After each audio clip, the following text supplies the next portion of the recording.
Malam pertama itu seharusnya sunyi. Suamiku divonis lumpuh total, tak lebih dari boneka bernyawa di atas kursi roda. Namun, saat aku berbalik, jantungku seakan berhenti. Kursi rodanya kosong. Dan di sana, berdiri tegak dengan tatapan mematikan, ia tiba-tiba.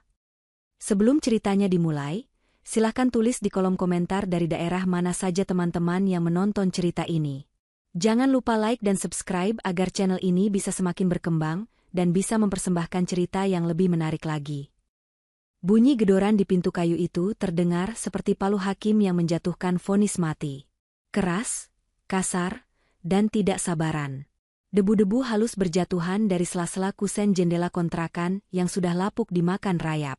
Sherina Munaf memejamkan matanya sejenak, menarik napas panjang yang terasa berat di dada, sebelum akhirnya beranjak dari sisi ranjang ayahnya yang terbaring lemah. Ayahnya, pria tua yang dulu gagah itu, kini hanya bisa meringkuk di balik selimut tipis. Wajahnya pucat pasi, namun ketakutan di matanya jauh lebih jelas daripada sakit fisiknya. "Jangan buka, Sir, jangan," bisik ayahnya dengan suara parau. Tangannya gemetar meraih ujung baju Sherina. Sherina menatap ayahnya dengan campuran rasa iba dan lelah yang luar biasa. "Kalau aku nggak buka, mereka bakal dobrak. Yah, pintu ini nggak akan kuat," ucap Sherina pelan, mencoba terdengar tegar meski lututnya sendiri terasa lemas. Sherina melangkah menuju ruang tamu sempit itu. Ia membuka kunci pintu dengan tangan gemetar. Dua orang pria berbadan tegap dengan jaket kulit hitam sudah berdiri di sana. Bau rokok kretek dan keringat langsung menyergap hidung Sherina. Salah satunya, pria dengan bekas luka bakar di leher, menyeringai meremehkan. "Lama banget, Neng. Bapak lo ada? Atau udah mati?" tanyanya tanpa basa-basi. "Ayah saya sakit," jawab Sherina tegas, meski suaranya sedikit bergetar. "Kami butuh waktu. Tolonglah, kasih kami waktu seminggu lagi. Gaji saya sebagai perawat di rumah sakit baru turun tanggal 1. Pria itu tertawa, tawanya kering dan menakutkan. "Seminggu? Bos, kami bukan panti sosial. Hutang bapak lo itu hutang judi, bukan hutang beli beras. Bunganya jalan terus tiap jam. Kalau besok nggak ada minimal 50 juta, rumah ini kami sita, dan bapak lo mungkin ginjalnya laku dijual." Mereka pergi setelah meludah sembarangan di teras, meninggalkan ancaman yang menggantung pekat di udara. Sherina menutup pintu dan bersandar di sana. Tubuhnya merosot ke lantai. 50 juta besok? Mustahil. Gaji perawatnya bahkan tidak cukup untuk menebus obat ayahnya bulan ini, apalagi hutang ratusan juta yang ditumpuk ayahnya selama bertahun-tahun. Ponsel di saku celana kusamnya bergetar. Sebuah nomor tak dikenal. "Halo?" sapa Sherina lemah. "Sherina Munaf?" Suara wanita di seberang sana terdengar elegan, dingin, dan berwibawa. Sangat kontras dengan suara preman tadi. "Saya asisten Ibu Happy Salma. Nyonya besar ingin bertemu dengan kamu sekarang juga. Ada tawaran pekerjaan yang mungkin bisa menyelesaikan masalah finansial keluargamu." Happy Salma. Nama itu membuat bulu kuduk Sherina meremang. Siapa yang tidak kenal? Istri dari konglomerat properti yang baru saja meninggal, wanita besi yang kini memegang kendali salah satu perusahaan terbesar di negeri ini. Tapi kenapa dia menghubungi Sherina? 1 jam kemudian, Sherina sudah berdiri di sebuah ruang tamu yang luasnya mungkin 5 kali lipat dari rumah kontrakannya. Lantainya marmer dingin yang memantulkan bayangan dirinya yang berpakaian lusuh. Di depannya, duduk di sofa bludru merah marun, adalah Happy Salma. Wanita itu cantik, tapi kecantikannya tajam. Matanya menilik Sherina dari ujung rambut sampai ujung kaki, seperti sedang menilai barang dagangan di pasar loak. "Jadi, ini anak dari Pak Munaf?" tanya Happy Salma tanpa mempersilakan Sherina duduk. Ia meletakkan cangkir teh porselennya dengan bunyi kling yang pelan namun mengintimidasi. "Benar, Nyonya," jawab Sherina, menunduk sopan. "Saya dengar ayahmu punya hutang 300 juta ke Lintah Darat. Dan besok jatuh tempo." Sherina terdiam. Bagaimana wanita ini bisa tahu detail sedalam itu? "Saya bisa lunasi semuanya hari ini," ucap Happy Salma santai, seolah 300 juta hanyalah uang receh untuk parkir. "Bukan cuma itu. Saya akan berikan perawatan terbaik untuk ayahmu di rumah sakit VIP, dan uang saku bulanan untukmu. Jantung Sherina berdegup kencang. Apa syaratnya, Nyonya? Saya harus kerja apa? Jadi perawat pribadi Nyonya?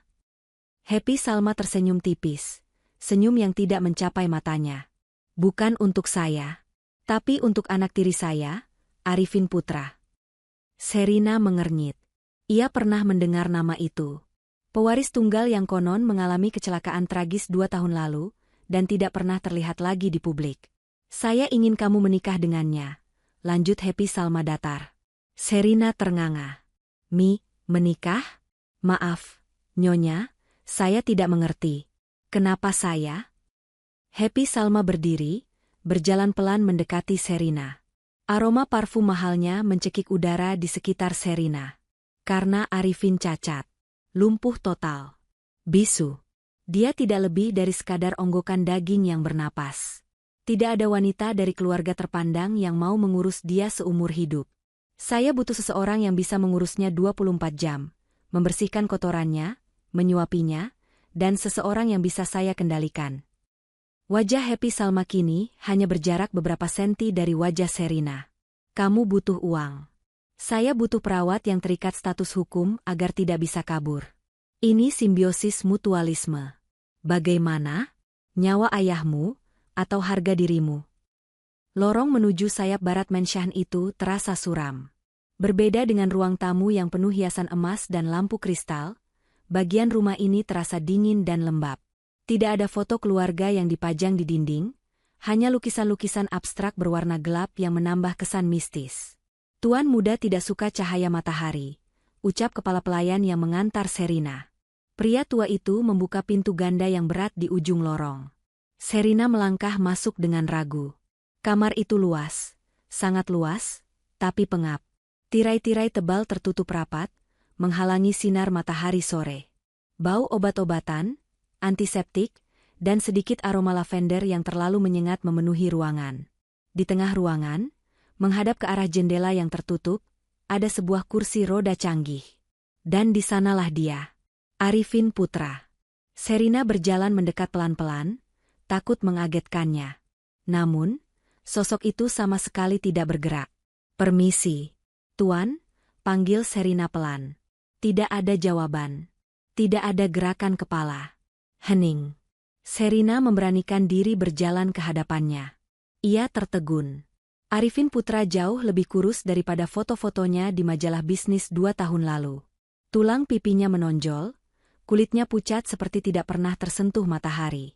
Namun, fitur wajahnya yang tampan masih terlihat jelas, meski tertutup bayang-bayang kesedihan yang pekat. Yang paling membuat Sherina merinding adalah matanya. Mata itu terbuka, menatap lurus ke depan, tapi kosong. Seperti boneka porselen yang kehilangan jiwanya. Tidak ada kedipan, tidak ada fokus. Dia tidak akan menjawabmu. Suara Happy Salma tiba-tiba muncul di ambang pintu, membuat Sherina terlonjak kaget. Happy Salma masuk dengan langkah anggun, menatap anak tirinya dengan tatapan jijik yang tidak ditutup-tutupi. Dokter bilang saraf motoriknya putus total. Otaknya juga mengalami trauma berat. Dia bisa mendengar, mungkin, tapi dia tidak bisa merespons. Dia cuma bisa makan makanan cair, buang air di tempat, dan tidur. Persis bayi raksasa. Sherina menatap Arifin lagi. Ada rasa iba yang menyelinap di hatinya. Pria ini dulunya adalah calon CEO, lulusan luar negeri, digadang-gadang sebagai jenius bisnis. Sekarang, dia diperlakukan seperti barang rusak di rumahnya sendiri. Coba sentuh dia, perintah Happy Salma. Sherina ragu-ragu mengulurkan tangannya, menyentuh punggung tangan Arifin yang dingin di atas sandaran kursi roda. Kulitnya terasa kasar dan kaku. Arifin tidak bereaksi sedikitpun. Tidak ada sentakan, tidak ada lirikan mata. Benar-benar seperti benda mati. Lihat, kan? Happy Salma tertawa kecil. Tugasmu mudah, Sherina.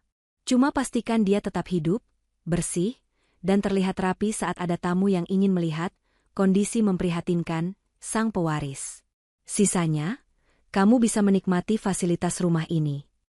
Tapi, kenapa harus menikah, Nyonya? Saya bisa bekerja sebagai perawat profesional saja, tanya Sherina, masih berusaha menawar nasibnya.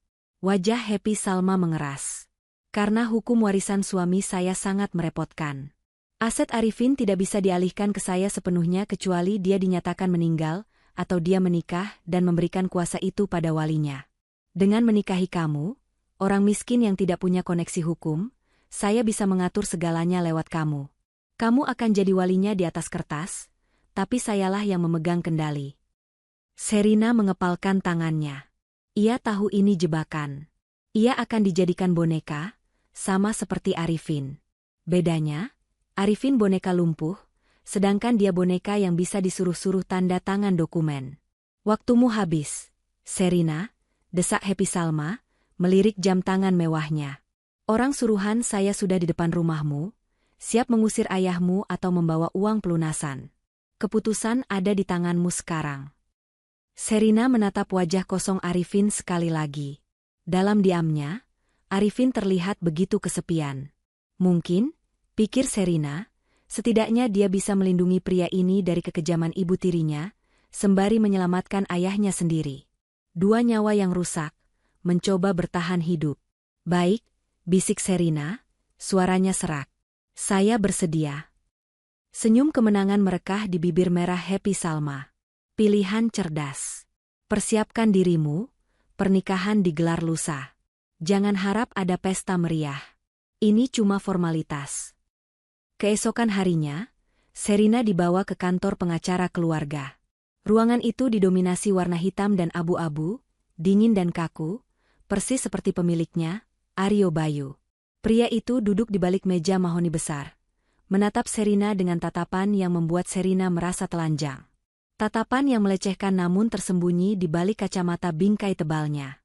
Aryo Bayu bukan hanya pengacara, dia adalah tangan kanan Happy Salma, dan rumor yang beredar di kalangan pelayan, dia lebih dari sekadar rekan kerja bagi janda kaya itu. Duduk, perintah Aryo singkat sambil mendorong tumpukan dokumen tebal ke hadapan Sherina. Ini perjanjian pranikah.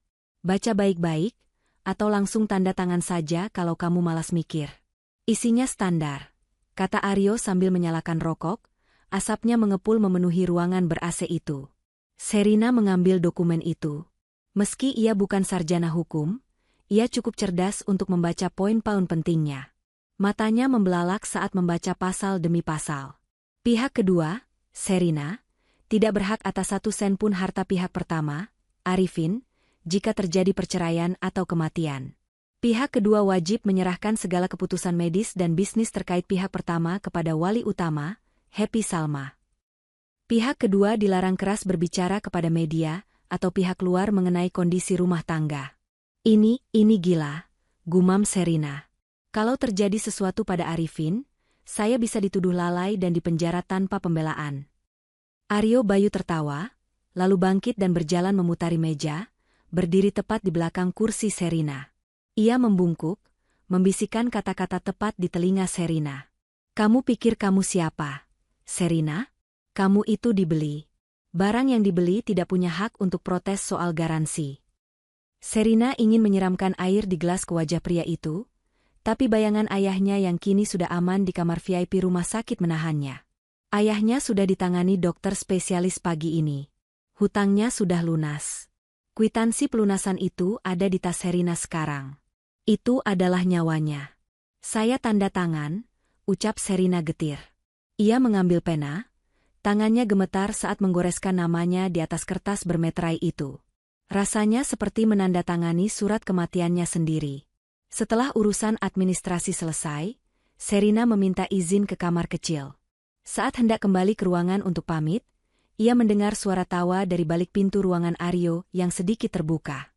Gadis itu bodoh sekali, Mas. Suara Happy Salma terdengar manja, sangat berbeda dengan nada bicaranya pada Sherina.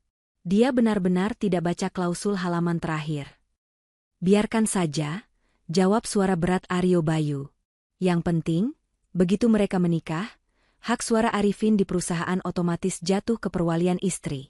Dan karena istrinya sudah menaikkan kuasa penuh padamu, bulan depan kita bisa jual aset properti di Bali itu tanpa hambatan Dewan Komisaris.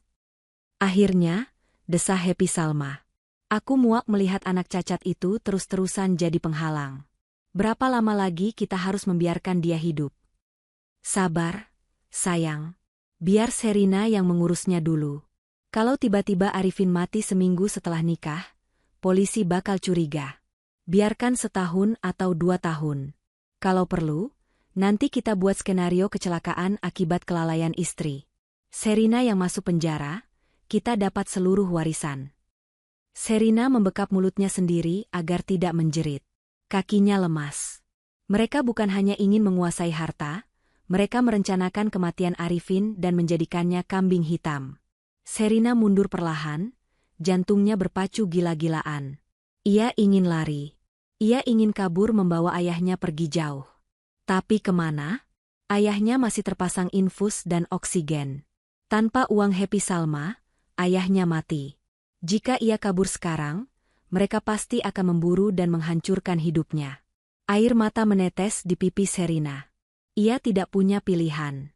Ia harus masuk ke dalam kandang singa itu, tapi sekarang ia tahu bahwa ia tidak boleh lengah sedetik pun. Arifin mungkin lumpuh, tapi Sherina masih punya akal sehat. Ia harus bertahan hidup, demi dirinya dan ayahnya. Hari pernikahan itu tiba, namun suasananya lebih mirip upacara pemakaman daripada perayaan cinta. Tidak ada dekorasi bunga-bunga cerah. Ballroom hotel milik keluarga itu didekorasi dengan tema minimalis yang kaku, didominasi warna putih dan abu-abu. Tamu yang diundang pun terbatas. Hanya kerabat dekat, rekan bisnis, dan beberapa media yang sudah dibayar untuk menulis berita positif. Sherina duduk di depan cermin rias. Makeup artis yang disewa Happy Salma memoles wajahnya dengan riasan tebal, menyembunyikan lingkar hitam di bawah matanya akibat tidak tidur semalaman. Gaun pengantin yang dipakainya indah, berbahan sutra mahal, tapi ukurannya sedikit kebesaran di bagian pinggang. Seolah gaun ini adalah bekas orang lain atau dibeli asal jadi. Senyum sedikit dong, Mbak. Kayak mau dihukum gantung aja, celetuk si Prias sambil membedaki pipi Sherina. Memang mau dihukum gantung, batin Sherina. Saat pintu ruangan terbuka, Happy Salma masuk dengan kebaya glamor yang jauh lebih mencolok daripada gaun pengantin Sherina. Ia ingin memastikan dirinya lah bintang di acara ini. Ingat skenarionya? Bisik Happy Salma tajam sambil membenarkan letak veil Sherina. Kamu adalah Cinderella yang beruntung. Kamu mencintai Arifin apa adanya. Jangan sampai ada satupun wartawan yang melihat keraguan di wajahmu. Kalau kamu kacaukan ini, ayahmu keluar dari rumah sakit detik ini juga. Sherina mengangguk kaku. Baik, Nyonya. Prosesi pernikahan berjalan seperti dalam mimpi buruk yang lambat. Sherina mendorong kursi roda Arifin menuju altar. Arifin mengenakan tuxedo hitam yang pas di tubuh kurusnya. Kepalanya sedikit miring ke kanan, air liur menetes sedikit di sudut bibirnya yang langsung diseka oleh Sherina dengan tisu. Sebuah adegan yang sudah dilatih agar terlihat, penuh kasih sayang, di depan kamera. Arifin diam 1000 bahasa. Saat pendeta meminta persetujuan, Aryo Bayu maju mewakili Arifin dengan surat kuasa medis, menyatakan kesediaan mempelai pria. Saya terima nikahnya. Suara Sherina bergetar, tapi ia memaksakan diri menyelesaikannya. Tamu-tamu bertepuk tangan sopan, tapi bisik-bisik mereka terdengar jelas di telinga Sherina yang tajam. Kasihannya si Arifin, dapetnya modelan begitu. Ceweknya pasti cuma ngincer duit. Siapa yang mau sama mayat hidup kalau bukan karena harta? Happy Salma pinter banget nyari pembantu gratisan berkedok istri. Sherina menelan semua hinaan itu bulat-bulat. Ia menatap Arifin yang duduk diam di sebelahnya. Tangan pria itu terkulai di pegangan kursi roda. Sherina menggenggam tangan itu. Dingin. Tapi anehnya, untuk sesaat, Sherina merasa ada sedikit kehangatan di sana. Mungkin hanya imajinasinya saja. Pesta resepsi berlangsung membosankan. Sherina berdiri di samping kursi roda Arifin selama berjam-jam, menerima ucapan selamat yang palsu. Kakinya sakit karena sepatu hak tinggi, tapi ia tidak berani mengeluh. Malam semakin larut. Tamu-tamu mulai pulang. Happy Salma menghampiri mereka dengan wajah puas. Bawa suamimu ke kamar pengantin di lantai atas. Istirahatlah. Kalian pasti lelah, ucapnya dengan nada mengejek yang tersirat. Ingat, pintu kamar itu kedap suara. Jadi kalau Arifin butuh sesuatu, pastikan kamu sigap, karena tidak ada pelayan yang akan mendengar teriakanmu minta tolong. Ancaman itu halus tapi jelas. Sherina mengangguk dan mulai mendorong kursi roda Arifin menuju lift. Meninggalkan keramaian, menuju kesunyian mencekam di lantai atas. Kamar pengantin itu mewah, tentu saja. Ada ranjang king size dengan spray sutra putih, taburan kelopak mawar yang kini terlihat layu, dan balkon besar yang menghadap ke taman belakang yang gelap. Tapi bagi Sherina, kamar ini terasa seperti sel penjara. Sherina mengunci pintu kamar. Suara klik kunci itu bergema di ruangan sunyi. Ia memutar kursi roda Arifin menghadap ke arah televisi, lalu berlutut di depannya untuk melepaskan sepatu pria itu. "Maaf ya, Mas Arifin, aku lepas sepatunya dulu," ucap Sherina canggung. Ia merasa perlu bicara, meski tahu tidak akan ada jawaban. Berbicara sendiri setidaknya mengurangi rasa takutnya. Sherina mengangkat tubuh Arifin dengan susah payah untuk memindahkannya ke tempat tidur.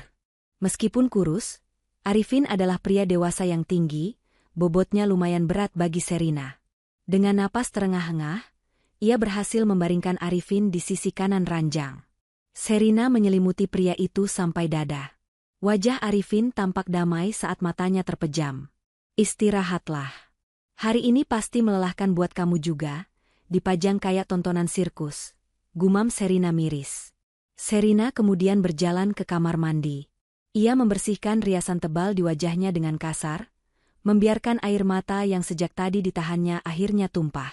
Ia menangis tanpa suara di bawah guyuran shower. Menangisi nasibnya, menangisi ayahnya, dan menangisi masa depannya yang suram. 20 menit kemudian, Sherina keluar dari kamar mandi dengan mengenakan piyama sederhana. Ia menggosok rambutnya yang basah dengan handuk, matanya sembab dan merah. Ia berjalan menuju meja rias untuk mengambil sisir. Ruangan itu remang-remang, hanya diterangi lampu tidur di nakas. Langkah Sherina terhenti. Bulu kuduknya berdiri. Ada yang salah. Ekor matanya menangkap bayangan di cermin besar lemari pakaian. Ia menoleh cepat ke arah tempat tidur. Kosong. Selimut tersibak berantakan. Jantung Sherina seakan berhenti berdetak. Kemana Arifin? Apa dia jatuh? "Mas Arifin?" panggilnya panik, suaranya tercekat. Ia berlari memutari tempat tidur, melihat ke lantai, takut menemukan suaminya tergeletak di sana. Tapi lantai itu kosong. Lalu ia mendengar suara itu. Suara denting gelas kaca beradu dengan meja marmer. Suara itu berasal dari arah balkon yang pintunya sedikit terbuka, tirainya melambai-lambai tertiup angin malam. Dengan tangan gemetar hebat, Sherina melangkah mendekat. Pikirannya berkecamuk. Hantu? Perampok? Atau? Sherina menyibakkan tirai balkon dengan kasar. Dan di sanalah pemandangan yang membuat dunianya jungkir balik. Di bawah sinar rembulan yang pucat, Arifin Putra berdiri tegak. Ya, berdiri. Tanpa kursi roda.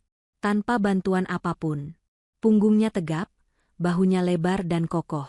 Ia mengenakan kemeja putih yang lengan bajunya digulung hingga siku, memperlihatkan otot lengan yang terlihat kencang, bukan otot yang menyusut karena kelumpuhan, atrofi.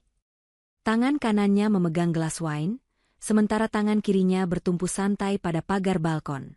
Sherina mematung. Mulutnya terbuka tapi tidak ada suara yang keluar. Otaknya gagal memproses apa yang dilihat matanya. Pria yang tadi harus ia gendong ke kasur, pria yang divonis lumpuh total, kini berdiri menjulang di hadapannya. Arifin menoleh perlahan.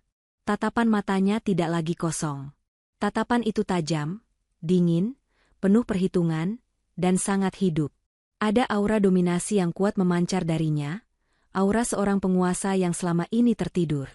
Arifin menyesap wine-nya pelan, lalu menatap Sherina yang masih mematung ketakutan. Sudut bibirnya terangkat sedikit, membentuk senyum sinis yang berbahaya. "Sudah selesai menangisnya?" tanyanya. Suaranya berat, dalam, dan bariton, sama sekali tidak terdengar seperti orang yang bisu selama 2 tahun. Sherina mundur selangkah, kakinya gemetar. Kamu bisa." "Berjalan? Bicara?" potong Arifin santai. Ia meletakkan gelasnya, lalu melangkah maju mendekati Sherina. Langkahnya tegas dan mantap. Suara sepatu pantofelnya mengetuk lantai marmer dengan irama yang mengintimidasi. Sherina terpojok ke dinding kaca. Arifin berhenti tepat di depannya, menunduk sedikit untuk mensejajarkan wajah mereka. Aroma maskulin yang kuat menguar darinya, menggantikan bau obat-obatan yang selama ini melekat. "Selamat datang di neraka yang sesungguhnya, istriku," bisik Arifin dingin. "Hapus air matamu. Mulai malam ini, kita punya pekerjaan kotor yang harus diselesaikan. Dan kamu sekarang adalah milikku." Angin malam menerobos masuk melalui pintu balkon yang terbuka, mengibarkan tirai tipis dan membawa hawa dingin yang menusuk tulang. Namun, bagi Sherina, rasa dingin itu tidak sebanding dengan kebekuan yang menjalar di sekujur tubuhnya saat melihat pria di hadapannya. Sherina mundur selangkah lagi, punggungnya menabrak dinding kaca yang dingin. Jantungnya memukul-mukul rongga dada seakan ingin melompat keluar. "Kakakmu ini tidak mungkin," gagapnya. "Dokter bilang, semua orang bilang. Dokter bisa dibayar. Orang-orang bisa ditipu," potong Arifin datar. Ia memutar gelas wine di tangannya, menatap cairan merah pekat itu seolah sedang membaca masa depan. "Duduklah, Sherina. Kakimu gemetar. Aku tidak mau kau pingsan dan membuat keributan yang memancing singa bangun dari tidurnya." Sherina menggeleng panik. Insting pertamanya adalah lari. Ia berbalik menuju pintu kamar, tangannya terulur meraih gagang pintu. "Kalau kau buka pintu itu," suara Arifin terdengar tenang namun tajam, menghentikan gerakan tangan Sherina di udara, "Happy Salma akan tahu aku sembuh. Dan malam ini juga, aku akan mati. Setelah itu, giliranmu. Dan besok pagi, ayahmu di rumah sakit akan mengalami komplikasi jantung, mendadak akibat malpraktik yang tidak akan pernah terbukti." Sherina membeku. Ancaman itu terasa begitu nyata. Ia menoleh perlahan, matanya nanar menatap Arifin. "Kakakmu mengancamku?" "Aku memberimu fakta." Arifin meletakkan gelasnya di meja nakas, lalu berjalan perlahan menuju kursi roda kosongnya. Ia duduk di sana dengan gerakan luwes, jauh dari kesan kaku yang ia tampilkan seharian tadi. "Duduklah. Kita perlu bicara bisnis." Dengan lutut lemas, Sherina merosot duduk di tepi tempat tidur, menjaga jarak aman dari pria itu. 2 tahun lalu, Arifin memulai ceritanya, matanya menerawang jauh, "Mobilku tidak sekadar menabrak pembatas jalan. Remnya blong. Seseorang memotong kabel remnya dengan sangat rapi. Aku koma selama 6 bulan. Saat aku sadar, aku memang lumpuh. Kakiku tidak bisa digerakkan." Arifin menatap kakinya sendiri dengan tatapan getir. "Tapi 6 bulan setelah itu, sensasi di ujung jari kakiku kembali. Aku mulai berlatih diam-diam setiap malam, merangkak di lantai saat perawat tidur, menahan teriak kesakitan agar tidak ketahuan. Kenapa? Karena aku tahu, kalau Happy Salma tahu aku sembuh, dia akan menyelesaikan apa yang gagal dia lakukan 2 tahun lalu. Dia akan membunuhku." Sherina menutup mulutnya dengan tangan, ngeri mendengar pengakuan itu. "Dia membuatku tetap hidup hanya karena butuh tanda tanganku untuk mencairkan aset-aset tertentu yang dikunci oleh wasiat ayahku," lanjut Arifin. "Dan sekarang, dia membawa kamu masuk. Awalnya aku pikir kamu mata-mata dia. Tapi melihat caramu menangis tadi, dan melihat riwayat hutang ayahmu, aku sadar. Kamu cuma korban lain. Pion catur yang dia korbankan." Arifin mencondongkan tubuhnya ke depan, menatap lurus ke manik mata Sherina. Tatapannya intens, mengintimidasi namun ada permohonan tersirat di sana. "Aku butuh kakimu, Sherina. Aku butuh matamu dan telingamu di siang hari saat aku harus menjadi mayat hidup. Sebagai gantinya, aku tawarkan perlindungan yang sesungguhnya. Bukan uang suap seperti yang Happy berikan, tapi kekuasaan. Saat aku berhasil merebut kembali perusahaan, hutang ayahmu lunas, dan aku jamin tidak ada satupun orang suruhan Happy yang berani menyentuh sehelai rambut pun dari kepalamu." Sherina terdiam, otaknya berputar cepat. Ia terjebak di antara 2 monster. Happy Salma yang terang-terangan jahat, dan Arifin Putra yang penuh rahasia dan manipulatif. Tapi, Arifin benar. Happy Salma tidak akan membiarkan saksi hidup jika rencananya selesai. Sherina adalah saksi hidup itu. "Apa jaminannya kamu tidak akan membuangku setelah kamu menang?" tanya Sherina lirih, berusaha mencari pegangan. Arifin tersenyum tipis. Kali ini senyumnya sedikit lebih tulus. Karena kamu satu-satunya orang yang melihatku berdiri, dan tidak langsung lari berteriak. Itu artinya kamu punya nyali. Aku menghargai itu. Arifin mengulurkan tangannya. Jadi, Sherina Munaf. Apakah kita sepakat? Mulai malam ini, kita bukan suami istri. Kita adalah sekutu. Sherina menatap tangan besar itu. Ia menarik napas panjang, mengumpulkan sisa keberaniannya. Ia tidak punya pilihan lain. Melawan Happy sendirian sama saja bunuh diri. Sherina menyambut uluran tangan itu. Genggaman Arifin kuat dan hangat. Sepakat, jawab Sherina. Tapi jangan pernah libatkan ayahku dalam bahaya. Janji, sahut Arifin singkat. Ia kemudian melepaskan genggamannya dan kembali bersandar di kursi roda, wajahnya kembali datar. Sekarang tidur. Besok pagi, aktingmu yang sebenarnya dimulai. Dan Sherina, jangan sampai salah naskah. Sinar matahari pagi yang menembus celah tirai terasa seperti lampu sorot panggung bagi Sherina. Ia bangun lebih awal, tubuhnya pegal karena tidur di sofa, atas kemauannya sendiri, meski Arifin menawarkan berbagi kasur king size itu dengan batas guling. Arifin sudah berada di kursi rodanya, kembali ke mode boneka. Kepalanya terkulai ke samping, matanya kosong menatap dinding. Melihat transformasi itu, Sherina merinding. Betapa hebatnya kemampuan sandiwara pria ini. Pintu kamar diketuk. Nyonya muda, waktunya memandikan tuan. Suara pelayan terdengar dari luar. Sherina menarik napas panjang. Mulai, batinnya. Masuk, jawab Sherina. Dua pelayan masuk membawa baskom air hangat dan handuk. Mereka menatap Sherina dengan tatapan menyelidik. Biar kami bantu, Nyonya, kata salah satu pelayan senior yang wajahnya judes. Tidak usah, tolak Sherina cepat, teringat instruksi Arifin semalam. Jangan biarkan siapapun menyentuh tubuhku terlalu lama, atau mereka akan sadar ototku mengeras karena latihan. Saya istrinya. Saya yang akan mengurus suami saya sendiri. Kalian siapkan saja sarapan. Pelayan itu mendengus pelan, tapi menurut. Begitu pintu tertutup, bahu Sherina merosot lega. Ia menoleh ke Arifin. Pria itu berkedip sekali, kode yang mereka sepakati artinya. Bagus. Hari-hari berikutnya menjadi rutinitas ganda yang melelahkan. Di siang hari, Sherina adalah perawat yang telaten. Ia menyuapi Arifin bubur hambar, membersihkan wajahnya, dan membacakan buku untuknya. Seringkali di bawah pengawasan CCTV yang dipasang Happy Salma di sudut kamar. Sherina harus berakting seolah-olah ia mengajak ngobrol suaminya, tertawa sendiri, bahkan kadang menangis pura-pura frustrasi agar terlihat natural. Namun, pelajaran sesungguhnya dimulai saat tengah malam.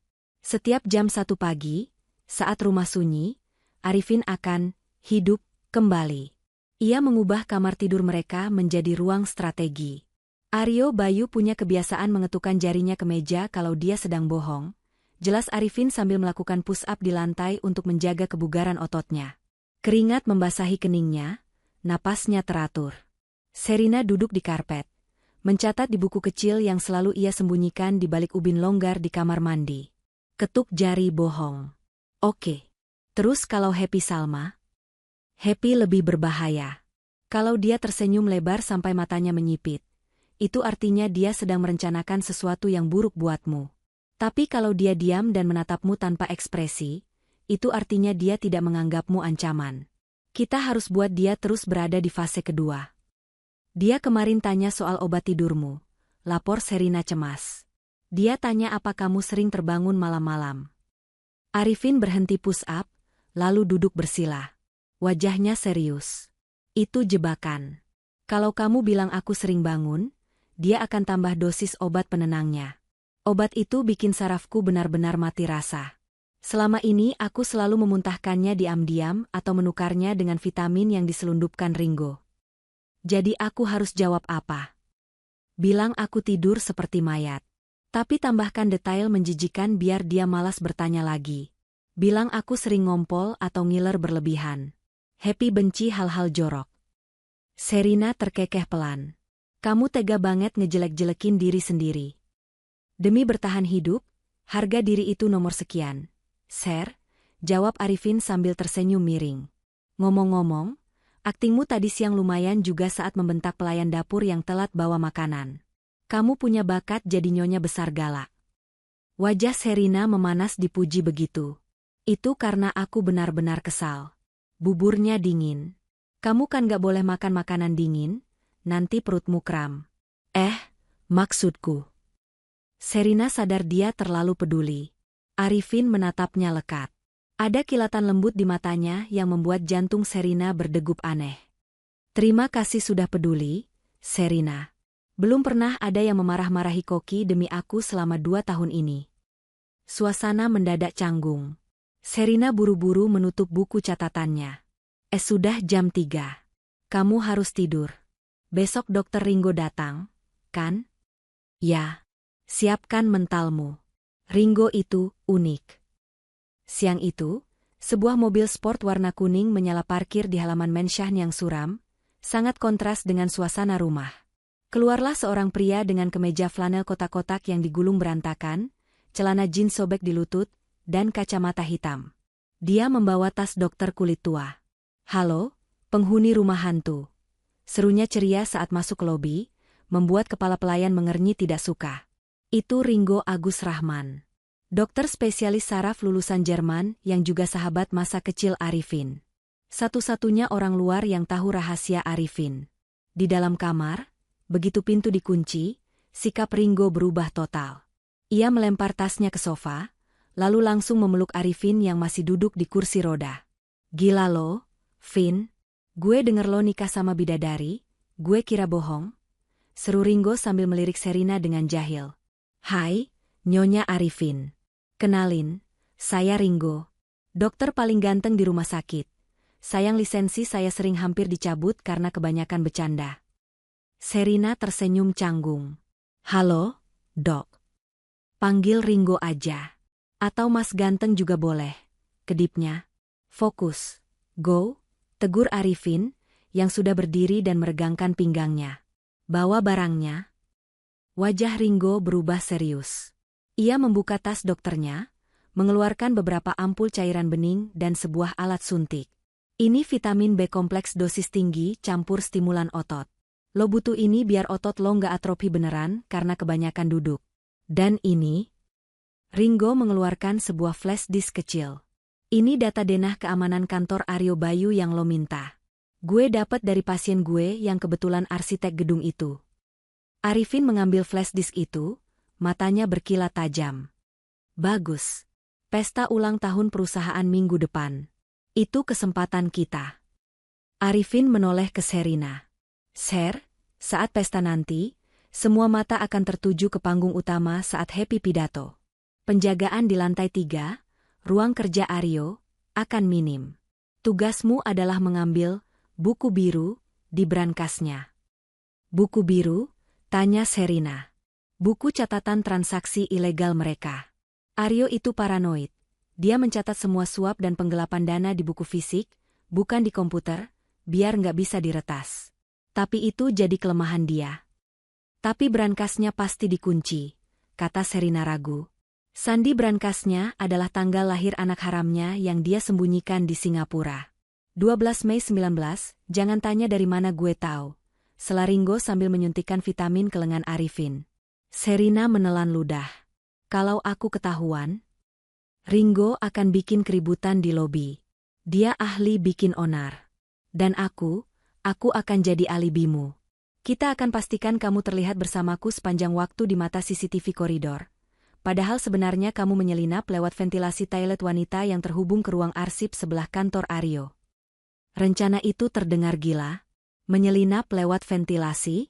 Mengambil buku dari brankas pengacara mafia? "Aku nggak pernah mencuri seumur hidupku," gumam Sherina. "Ini bukan mencuri, Sherina," kata Arifin tegas, memegang bahu istrinya. "Ini mengambil kembali apa yang mereka curi dari keluargaku. Ini perang. Dan kamu prajurit utamanya sekarang." Sherina menatap Arifin, lalu beralih ke Ringo yang memberikan jempol menyemangati. "Oke," jawab Sherina mantap. "Akan aku lakukan." 3 hari sebelum pesta perusahaan. Suasana di rumah semakin tegang. Happy Salma tampak gelisah, sering mondar-mandir di depan kamar Arifin. Insting wanitanya yang tajam mungkin mencium ada yang tidak beres, meski ia tidak tahu apa. Malam itu, Sherina sedang memandikan Arifin. Tentu saja, ini adalah mandi pura-pura. Arifin sebenarnya bisa mandi sendiri, tapi mereka harus menjaga sandiwara karena pintu kamar mandi sengaja tidak dikunci, peraturan baru dari Happy Salma dengan alasan keamanan. Sherina sedang mengelap punggung Arifin dengan waslap basah, saat tiba-tiba pintu kamar mandi didobrak kasar. UPS, maaf, Nyonya besar minta handuk kotor segera. Itu Bei Inah, kepala pelayan yang sangat setia pada Happy. Dia masuk tanpa mengetuk, matanya liar memindai ruangan, mencari bukti sekecil apapun. Pada detik itu, Arifin sedang berdiri berpegangan pada wastafel.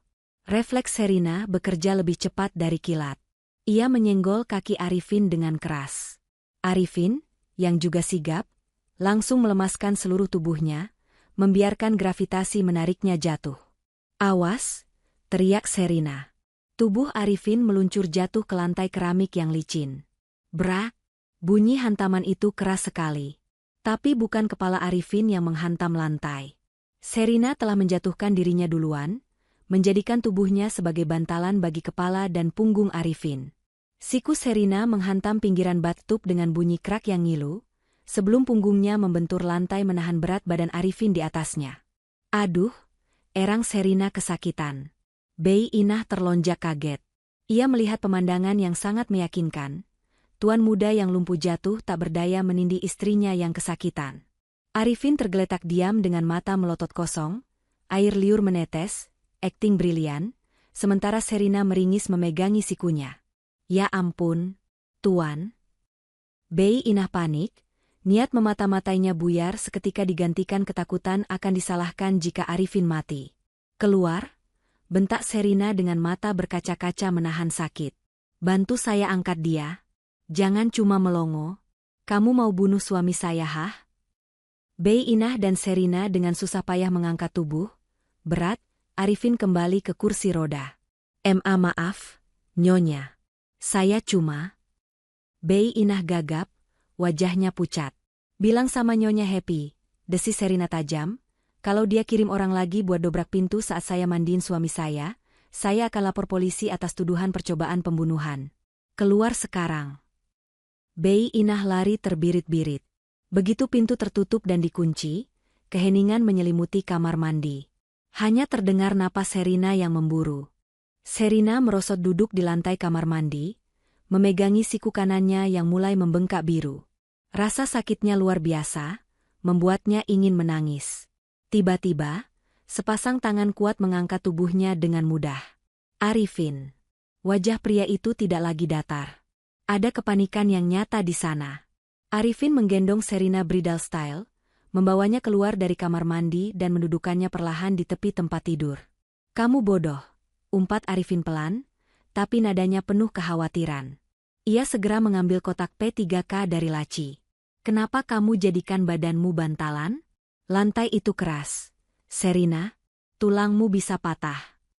Kalau kepalamu yang kena lantai, kamu bisa gegar otak atau mati beneran," jawab Sherina sambil meringis saat Arifin memeriksa sikunya. "Dan kalau kamu refleks nahan pakai tangan, Bei Inah bakal tahu kamu nggak lumpuh. Tamat riwayat kita." Arifin terdiam. Tangannya yang sedang memegang kompres es berhenti di udara. Ia menatap Sherina lekat-lekat. Selama ini, Arifin selalu berpikir dia berjuang sendirian. Bahwa semua orang di dunia ini ingin memanfaatkannya atau membunuhnya. Tapi wanita di depannya ini, wanita yang baru dikenalnya kurang dari seminggu, rela meretakkan tulangnya demi melindungi rahasia Arifin. "Sakit?" tanya Arifin lembut, suaranya serak. "Banget. Aku Sherina jujur," air mata menetes di sudut matanya. "Kayaknya nggak patah sih, tapi bakal bengkak seminggu."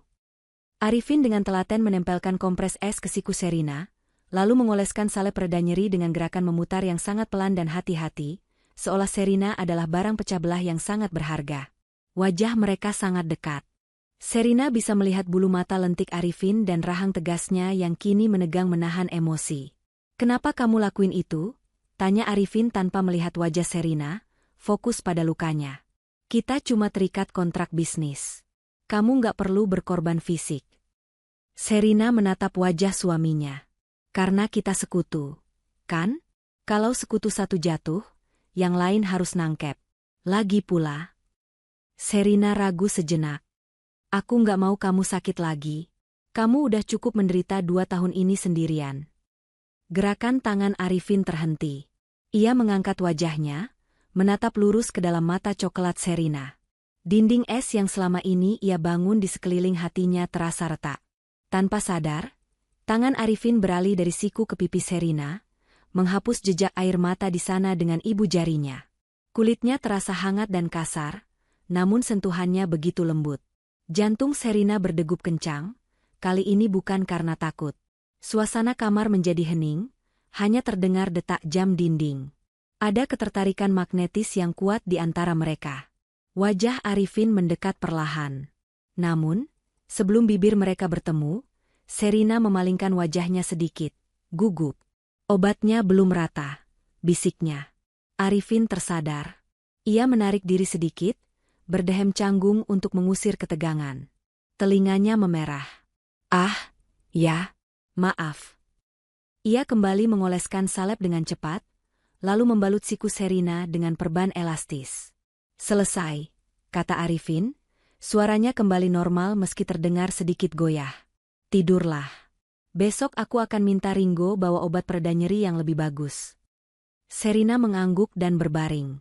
Arifin mematikan lampu utama, tapi ia tidak langsung tidur.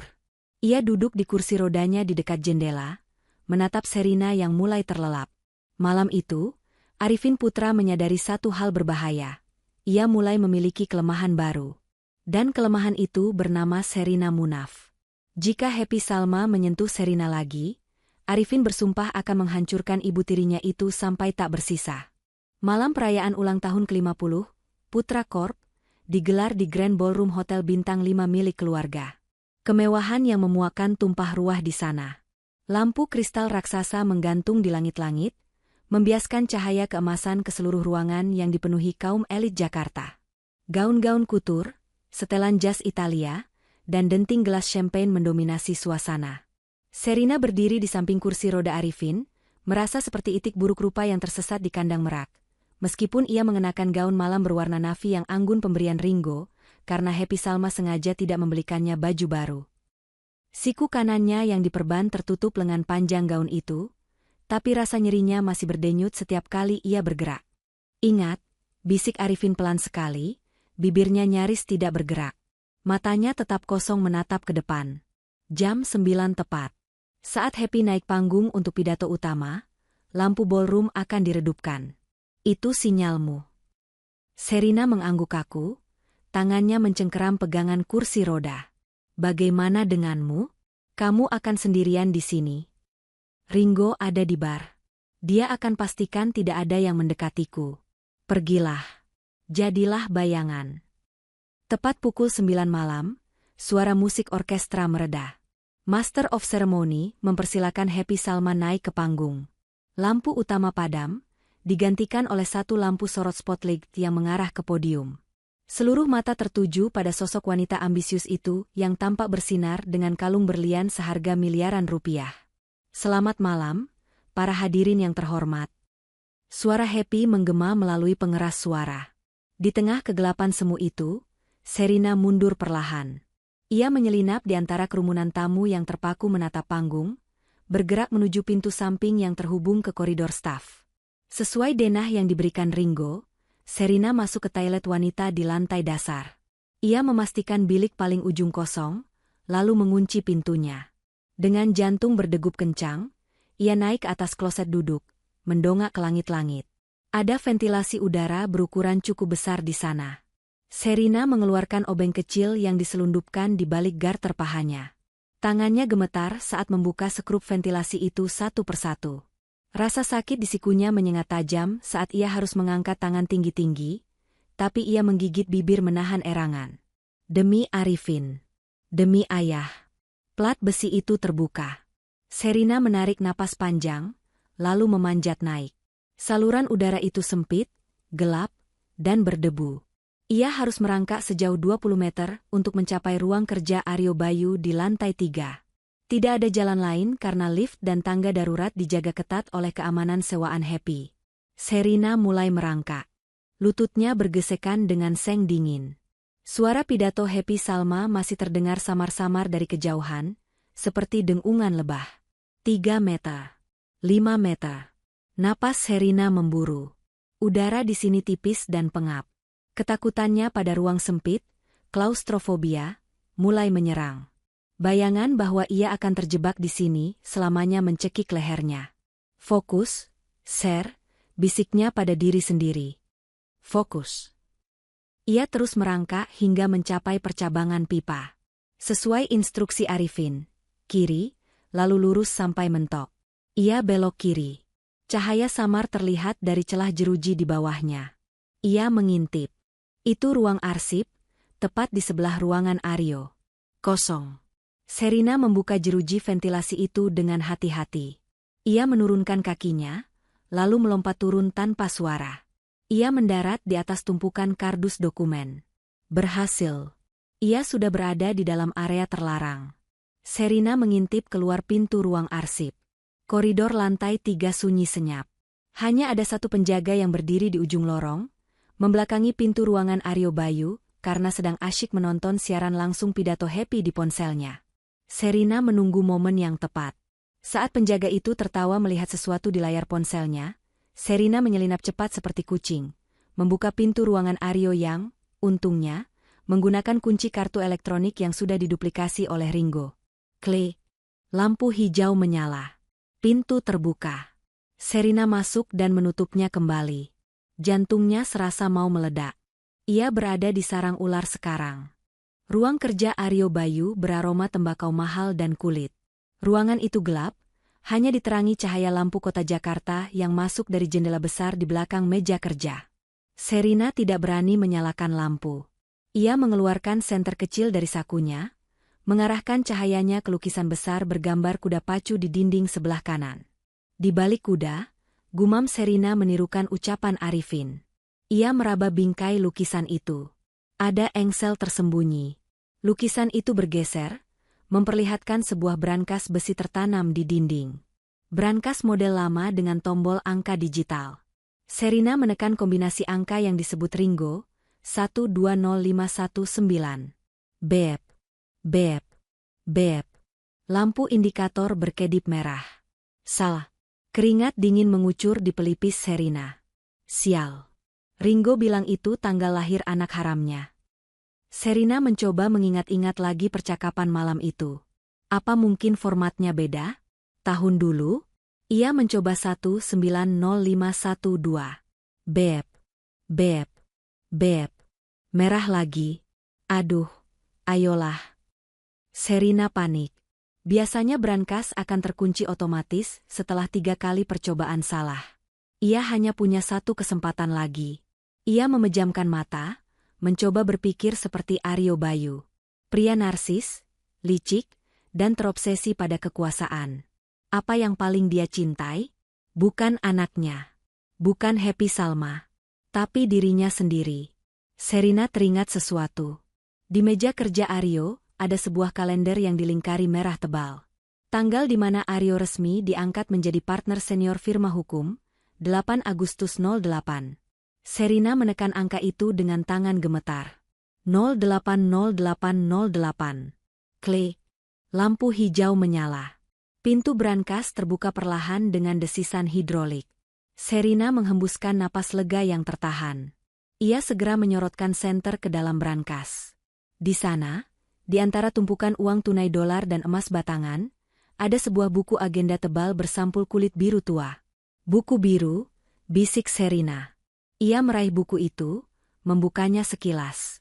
Isinya adalah catatan tangan rinci tentang aliran dana suap ke hakim, pejabat tanah, dan polisi untuk menutupi kasus-kasus ilegal perusahaan, termasuk pembayaran kepada mekanik yang menyabotase mobil Arifin 2 tahun lalu.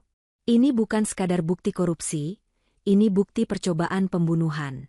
Sherina memasukkan buku itu ke dalam kantong kain yang diikatkan di pinggangnya, di balik gaun yang longgar.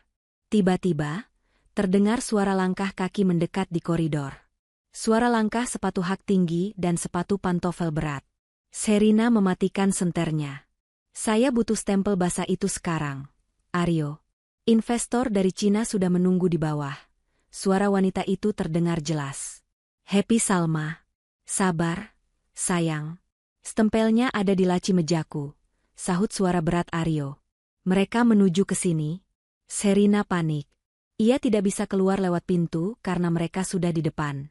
Ventilasi terlalu tinggi untuk dipanjat cepat dengan satu tangan sakit. Mata Sherina tertumbuk pada meja kerja besar di tengah ruangan. Kolong mejanya tertutup panel kayu di 3 sisi, tapi bagian belakangnya, tempat kaki Aryo, terbuka. Sherina meluncur ke bawah meja tepat saat gagang pintu ruangan ditekan. Pintu terbuka.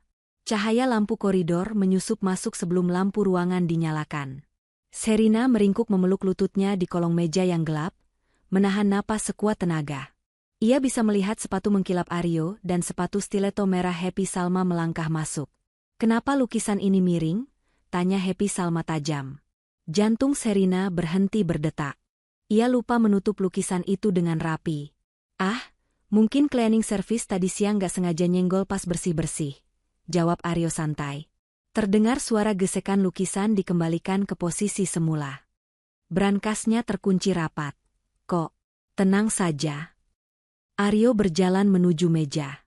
Kursi kerjanya ditarik mundur.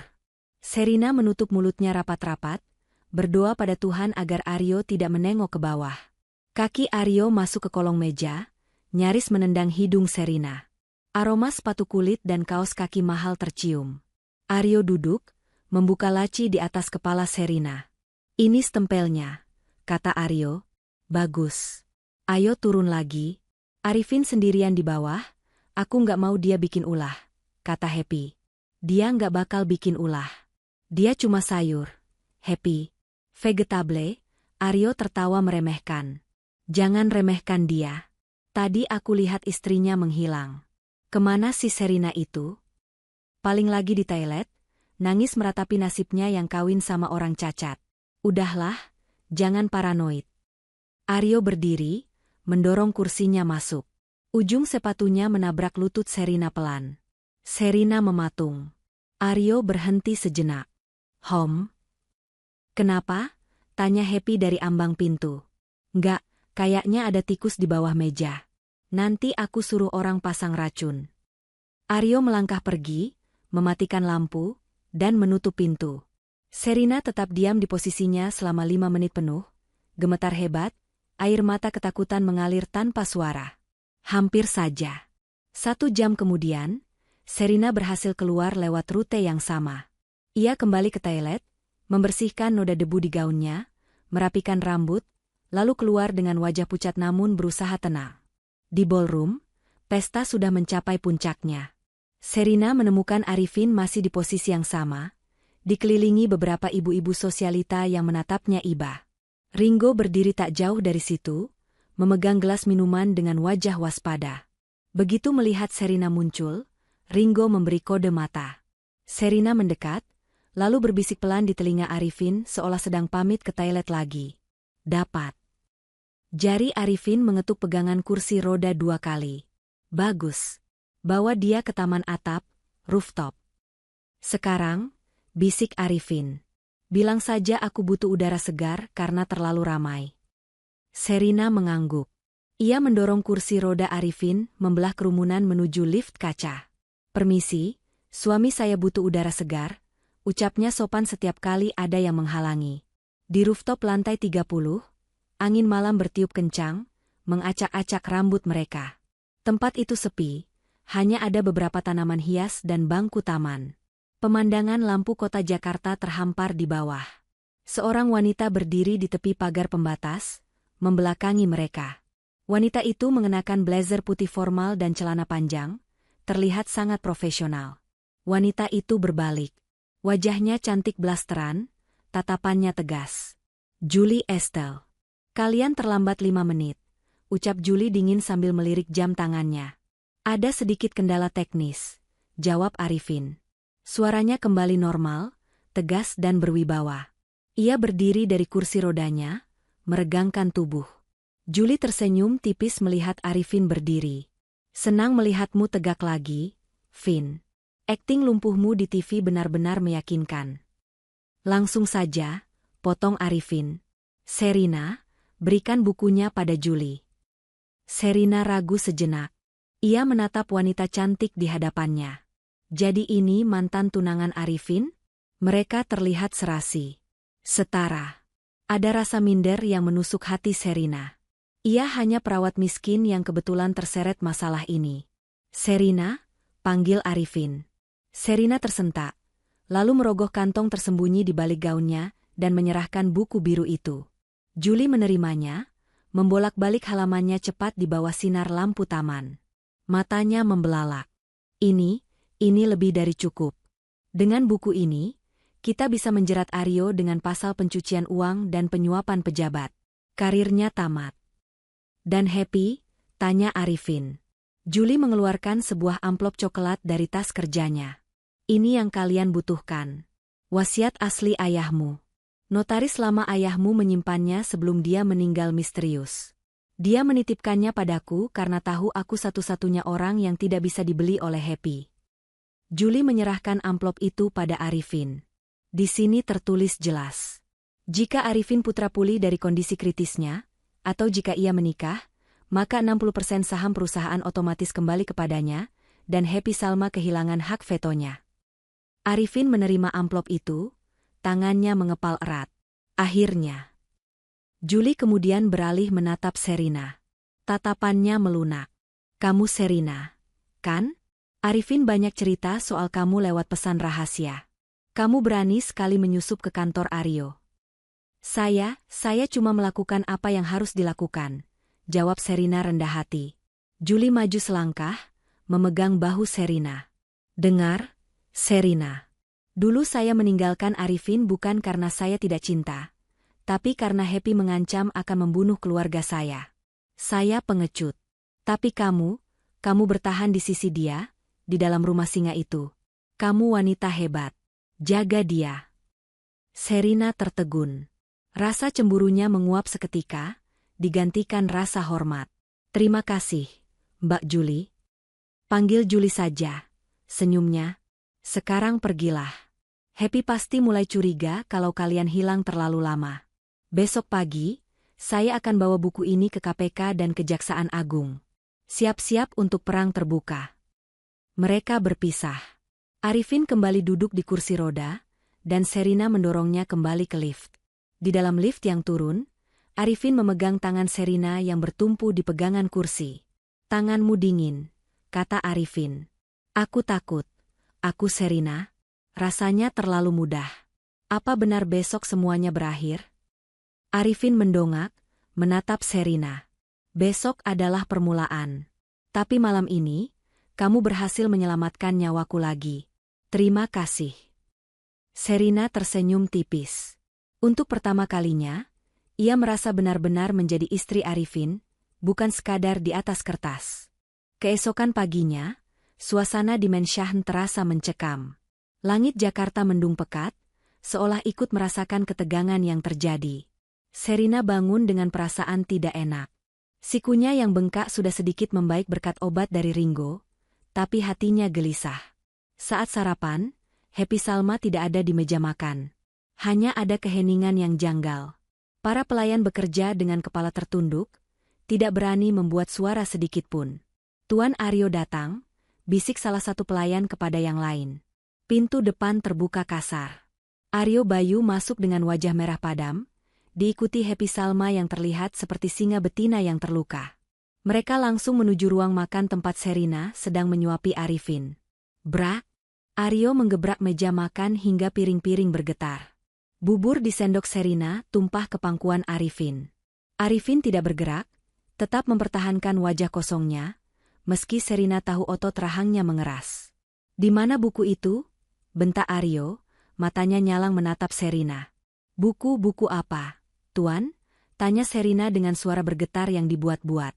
Happy Salma maju, menjambak rambut Sherina dan menarik kepalanya ke belakang hingga Sherina mendongak kesakitan. Jangan pura-pura bodoh, pelacur kecil, desis Happy di wajah Sherina. Semalam kamu menghilang 1 jam saat pesta. Dan pagi ini, Aryo menemukan sesuatu tertinggal di bawah mejanya. Happy melempar sebuah benda ke atas meja. Itu adalah kancing manset. Kancing manset dari gaun Sherina yang terlepas saat ia bersembunyi di bawah meja. Sherina memucat. Ia tidak sadar kancingnya lepas. Kami cek CCTV koridor. Lanjut Happy dengan suara dingin yang menakutkan. Memang rekaman di depan ruangan Aryo Looping, diulang-ulang, kerjaan teman doktermu itu pasti. Tapi CCTV di toilet merekam kamu masuk jam 9 dan keluar jam 10 dengan baju kotor debu. Kamu masuk lewat ventilasi, kan? Sherina diam, air mata menetes karena jambakan Happy yang makin kuat. Lepaskan dia, sebuah suara berat terdengar. Bukan dari Sherina, tapi dari Arifin. Namun Arifin masih dalam mode bisu, suara itu hanya ada di kepalanya. Di dunia nyata, Arifin tetap diam, tangannya mencengkeram pegangan kursi roda hingga buku-bukunya memutih. Ia ingin bangkit dan menghajar mereka, tapi ia tahu belum waktunya. Jika ia bangkit sekarang tanpa polisi, mereka semua mati. Julie belum memberi kabar. Kamu bisu juga sekarang? Teriak Happy pada Sherina, lalu menghempaskan kepala Sherina. Sherina terhuyung, tapi ia menatap Happy dengan berani. Saya tidak tahu apa-apa. Saya cuma cari tempat sepi buat istirahat karena pusing. Happy tertawa sinis. Ia mengeluarkan ponselnya, memutar sebuah video, dan menyodorkannya ke wajah Sherina. Lihat ini baik-baik. Di layar ponsel, terlihat seorang pria tua terikat di kursi di sebuah gudang gelap. Mulutnya disumpal kain, wajahnya lebam-lebam. Ayah, jerit Sherina histeris. Ia mencoba merebut ponsel itu, tapi Aryo menahan tangannya dan memelintirnya ke belakang punggung. Ayahmu kami pindahkan dari rumah sakit semalam, bisik Happy kejam. Sekarang dia ada di tempat yang tidak akan pernah ditemukan polisi. Kalau kamu mau dia tetap bernapas. Happy mengeluarkan sebuah kotak beludru hitam dari sakunya. Ia membukanya. Di dalamnya ada sebuah jarum suntik berisi cairan berwarna hijau bening. Suntikan ini ke suami tercintamu malam ini, perintah Happy. Itu apa? Tanya Sherina sambil menangis. Neurotoksin dosis tinggi. Ini akan membuat jantungnya berhenti perlahan, seolah-olah dia mati dalam tidur karena gagal jantung alami. Bersih. Tidak ada jejak. Sherina menggeleng kuat. Tidak. Saya tidak mau membunuh. Kalian gila. Pilihan ada di tanganmu, sayang. Happy menyelipkan jarum suntik itu ke saku baju Sherina. Arifin mati malam ini, ayahmu pulang besok pagi dengan uang saku 1 miliar. Atau, Arifin tetap hidup, dan besok pagi kami kirim kepala ayahmu dalam kotak kardus ke sini. Happy dan Aryo berbalik pergi. Kami tunggu kabar duka cita besok pagi. Jangan coba-coba lapor polisi atau hubungi teman doktermu itu. Kami menyadap semua sinyal di rumah ini sekarang. Mereka pergi, meninggalkan Sherina yang jatuh terduduk di lantai, menangis meraung-raung di kaki Arifin yang lumpuh. Malam itu hujan turun deras disertai petir yang menyambar-nyambar, seolah alam semesta sedang marah. Di dalam kamar yang suram, Sherina duduk di tepi tempat tidur memegang jarum suntik itu. Tangannya gemetar begitu hebat, hingga ia hampir menjatuhkannya. Wajahnya sembab, matanya bengkak.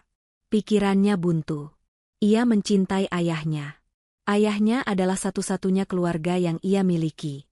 Tapi Arifin. Arifin adalah pria yang telah memberinya harapan, yang melindunginya, yang memperlakukannya sebagai manusia, bukan barang dagangan. Membunuh Arifin berarti membunuh pria yang tidak bersalah demi menyelamatkan ayahnya.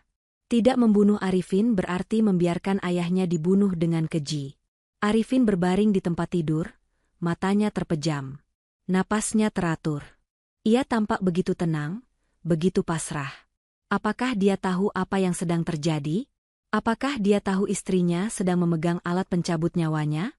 Sherina mengangkat jarum itu, mengarahkannya ke selang infus yang masih terpasang di tangan Arifin. Hanya infus vitamin, tapi Happy mengira itu obat penenang. Maafin aku, Mas. Isak Sherina lirih. Maafin aku nggak punya pilihan. Ayah. Ia mendekatkan ujung jarum ke karet infus. Satu dorongan, Dan semuanya selesai. Ia bisa kembali ke hidupnya yang lama. Miskin tapi tenang. Tanpa intrik, tanpa bahaya. Petir menyambar di luar, menerangi ruangan sekejap. Dalam kilatan cahaya itu, Sherina melihat wajah Arifin. Wajah yang lelah berjuang sendirian selama 2 tahun. Sherina menarik tangannya kembali. Ia melempar jarum suntik itu ke lantai dengan keras. Terang. Jarum itu menggelinding ke kolong tempat tidur. Aku nggak bisa, raung Sherina, menelungkupkan wajahnya ke dada Arifin. Ia menangis sejadi-jadinya, memeluk tubuh suaminya. Aku nggak bisa bunuh kamu. Biar mereka bunuh aku aja. Biar aku mati sama ayah. Aku nggak mau jadi pembunuh. Tiba-tiba, sebuah tangan mengusap kepala Sherina. Sherina tersentak, mendongak. Arifin sudah membuka matanya. Tidak ada lagi kepura-puraan. Matanya basah, penuh emosi. Ia bangun, duduk, dan langsung menarik Sherina ke dalam pelukannya yang erat. SSSH, tenang, Sherina. Tenang, bisik Arifin, mencium puncak kepala Sherina berkali-kali. Kamu dengar? Tanya Sherina di sela tangisnya. Aku dengar semuanya. Dari ruang makan tadi pagi sampai barusan, jawab Arifin. Suaranya bergetar menahan amarah yang luar biasa. Bukan pada Sherina, tapi pada ibu tirinya. Maafkan aku. Maafkan aku membiarkanmu menghadapi pilihan sekejam itu sendirian. Aku harus tetap diam sampai aku yakin kamu tidak disadap. Arifin menangkup wajah Sherina dengan kedua tangannya, menatap matanya dalam-dalam. Kamu lulus ujian terakhir. Sherina, kamu memilihku di atas nyawa ayahmu. Itu pengorbanan yang tidak pantas diminta siapapun. Tapi ayah. Sherina terisak lagi. Mereka akan membunuhnya besok pagi kalau kamu nggak mati. Arifin menghapus air mata Sherina dengan ibu jarinya. Wajahnya berubah keras, dingin, dan mematikan. Sisi gelap sang pewaris yang selama ini ia tekan kini muncul sepenuhnya. Tidak akan ada yang mati malam ini, kecuali ambisi Happy Salma, ucap Arifin tegas. Ia turun dari tempat tidur, berdiri tegak. Ia berjalan ke lemari pakaian, menggeser panel rahasia di belakang gantungan baju, dan mengeluarkan sebuah kotak besi. Dari dalamnya, ia mengambil 2 buah pistol dan beberapa alat komunikasi canggih. Ringo dan tim keamanan swasta bayaranku sudah melacak lokasi ponsel Happy saat dia memutar video itu. Mereka ada di gudang tua di pelabuhan, jelas Arifin sambil memeriksa peluru. Ia melempar sebuah rompi anti peluru tipis ke arah Sherina. Pakai ini. Hapus air matamu, perintah Arifin. Malam ini sandiwara selesai. Kita tidak akan menunggu polisi atau hukum yang lambat. Kita akan jemput ayahmu sendiri. Sherina menatap Arifin, lalu menatap rompi di tangannya. Rasa takutnya perlahan berganti menjadi adrenalin. Ia bukan lagi perawat lemah.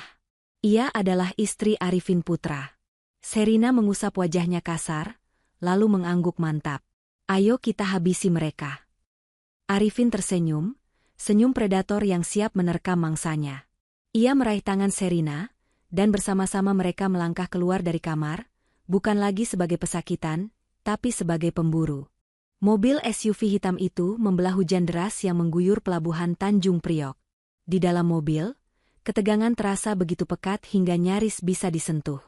Ringo Agus Rahman menyetir dengan kecepatan tinggi namun terkendali, wajahnya yang biasanya jenaka kini berubah serius, fokus penuh pada jalanan licin di depan.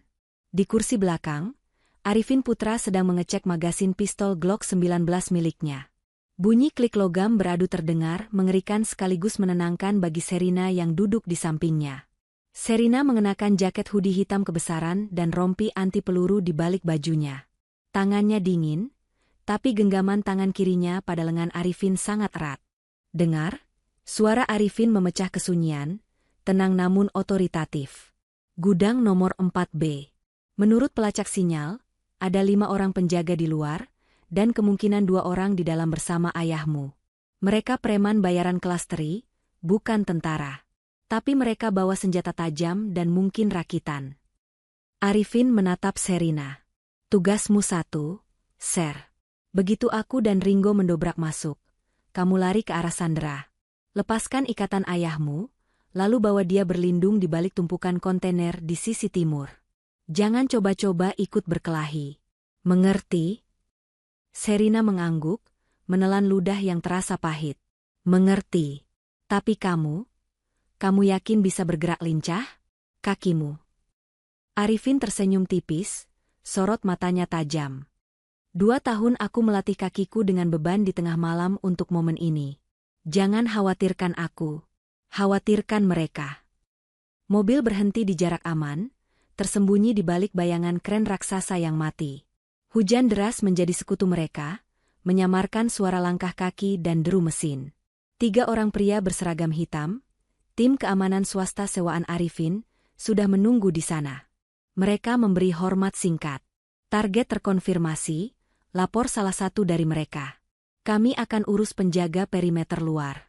Tuan Arifin dan Dr. Ringo ambil bagian dalam. Laksanakan perintah Arifin. Operasi dimulai. Sherina mengikuti Arifin yang bergerak setengah berlari, merunduk di antara tumpukan peti kemas. Sherina takjub melihat suaminya. Tidak ada lagi jejak pria lumpuh yang lemah. Gerakannya taktis, efisien, dan mematikan. Di depan pintu gudang yang berkarat, 2 penjaga sedang merokok sambil berteduh. Sikat, bisik Ringo. Dalam hitungan detik, Arifin dan Ringo maju serempak. Arifin menghantam tengkuk penjaga pertama dengan gagang pistol, membuatnya pingsan seketika tanpa suara. Ringo menyuntikkan obat bius dosis tinggi ke leher penjaga kedua yang baru mau berteriak. Tubuh-tubuh itu diseret ke semak-semak. Sherina menahan napas melihat kekerasan itu. Ini dunia yang tidak pernah ia bayangkan. Arifin memberi isyarat. 1, 2, 3. Ia menendang pintu gudang hingga terbuka lebar. Jangan bergerak. Teriak Arifin, suaranya menggelegar mengalahkan suara hujan. Di dalam gudang yang remang-remang, 3 preman yang sedang main kartu terlonjak kaget. Di sudut ruangan, terikat di kursi kayu, tampak sosok pria tua yang terkulai lemas. Ayah Sherina. Siapa kalian? Bentak salah satu preman, mencabut golok dari pinggangnya. Dor. Arifin melepaskan tembakan peringatan ke langit-langit gudang. Suara ledakan itu memekakan telinga. Langkah selanjutnya, pelurunya bersarang di kepalamu. Tiarap. 2 preman langsung menjatuhkan senjatanya, ketakutan melihat pistol asli. Namun 1 preman yang paling besar nekat menerjang maju ke arah Arifin. Sherina, lari, teriak Arifin. Sherina berlari sekencang mungkin menuju ayahnya, mengabaikan perkelahian di belakangnya. Ia mendengar suara bukbak pukulan benda tumpul. Ia tidak menoleh. Ayah, panggil Sherina histeris saat sampai di depan ayahnya. Wajah Pak Munaf lebam, bibirnya pecah, tapi ia masih sadar. Matanya terbuka lemah. Sherina, bisiknya parau. Aku di sini, Yah. Aku di sini. Sherina dengan panik berusaha membuka simpul tali tambang yang mengikat tangan ayahnya. Kukunya patah karena tali itu terlalu kencang, tapi ia tidak peduli. Di belakangnya, preman besar itu berhasil memukul mundur Ringo hingga jatuh. Ia mengayunkan pipa besi ke arah Arifin. Arifin merunduk, menghindari ayunan maut itu, lalu dengan gerakan judo yang sempurna, ia membanting tubuh raksasa itu ke lantai beton. Kra! Preman itu mengerang kesakitan, lengannya patah. Arifin menginjak dada pria itu, menodongkan pistol tepat di dahinya. Siapa yang suruh kalian? Jawab. Aryo. Pak Aryo Bayu. Teriak preman itu ketakutan. Cukup, Arifin menendang pria itu hingga pingsan. Ia berbalik, napasnya memburu, keringat bercampur air hujan membasahi wajahnya. Ia segera berlari ke arah Sherina. Biar aku bantu. Arifin mengeluarkan pisau lipat, memotong tali pengikat Pak Munaf. Tubuh tua itu ambruk ke pelukan Sherina. Terima kasih, Mas. Terima kasih. Isak Sherina. Arifin menatap mertuanya dengan tatapan bersalah namun lega. Maafkan saya, Pak. Bapak menderita karena saya. Tapi saya janji, ini yang terakhir. Ringo bangkit sambil memegangi rahangnya yang memar. Mobil evakuasi medis standby di luar. Kita harus bawa Bapak ke rumah sakit aman milik teman gue sekarang. Jam berapa sekarang? Tanya Arifin sambil melihat jam tangannya. Jam 6 pagi, jawab Ringo. Arifin menyeka wajahnya. Matanya berkilat dingin. Rapat pemegang saham dimulai jam 8. Happy Salma sedang bersiap-siap memakai mahkotanya. Arifin menoleh ke Sherina. Kamu ikut evakuasi ayahmu. Biar aku dan Ringo yang ke kantor. Sherina menggeleng tegas. Ia berdiri, meski lututnya gemetar. Ia menatap Arifin dengan nyalang. Tidak. Ayah akan aman sama tim medis kamu. Aku ikut ke kantor. Aku ingin melihat wajah wanita iblis itu saat dia hancur. Aku ingin dia tahu bahwa boneka yang dia beli ini bisa menggigit balik. Arifin terdiam sejenak, lalu mengangguk bangga. Ia melepas jaketnya, memakaikannya ke bahu Sherina. Ayo kita rebut kembali tahta itu. Gedung pencakar langit, Putra Corp, menjulang angkuh di pusat bisnis Jakarta. Di lantai 50, ruang rapat direksi sudah dipenuhi ketegangan. Meja panjang berbentuk oval dari kayu jati mengkilap dikelilingi oleh para pemegang saham mayoritas, dewan komisaris, dan direktur eksekutif. Aroma kopi mahal dan parfum bercampur dengan bau ketakutan. Semua orang tahu apa agenda hari ini. Penyerahan kekuasaan penuh kepada Happy Salma dan penjualan aset strategis perusahaan. Di ujung meja, Happy Salma duduk dengan pose ratu. Ia mengenakan setelan blazer merah menyala, warna kemenangan. Rambutnya disanggul rapi tanpa celah. Di sebelahnya, Aryo Bayu duduk santai, sesekali tersenyum licik pada beberapa pemegang saham yang sudah berhasil mereka suap. Ada satu kursi kosong di ujung meja yang berlawanan. Kursi direktur utama. Kursi milik Arifin Putra. Baiklah, karena waktu sudah menunjukkan pukul 8:10, Happy Salma membuka rapat dengan suara lantang dan penuh percaya diri. Dan mengingat kondisi kesehatan putra tiri saya, Arifin, yang semakin memburuk, bahkan saya dengar dia koma lagi pagi ini, maka kita tidak bisa menunda keputusan ini. Para peserta rapat saling berbisik. Beberapa tampak ragu. Bu Happy, sela Pak Darmawan, komisaris tertua yang setia pada mendiang ayah Arifin. Bukankah prosedurnya kita harus menunggu konfirmasi dokter atau kehadiran wali sahnya, yaitu istrinya? Aryo Bayu tertawa kecil. Pak Darmawan yang terhormat, istrinya, Ibu Sherina, sudah menandatangani pelimpahan kuasa penuh kepada Ibu Happy. Dan pagi ini, Sherina sedang berduka. Dia tidak bisa hadir. Berduka? Tanya Pak Darmawan kaget. Apa Arifin? Happy memasang wajah sedih yang sangat palsu.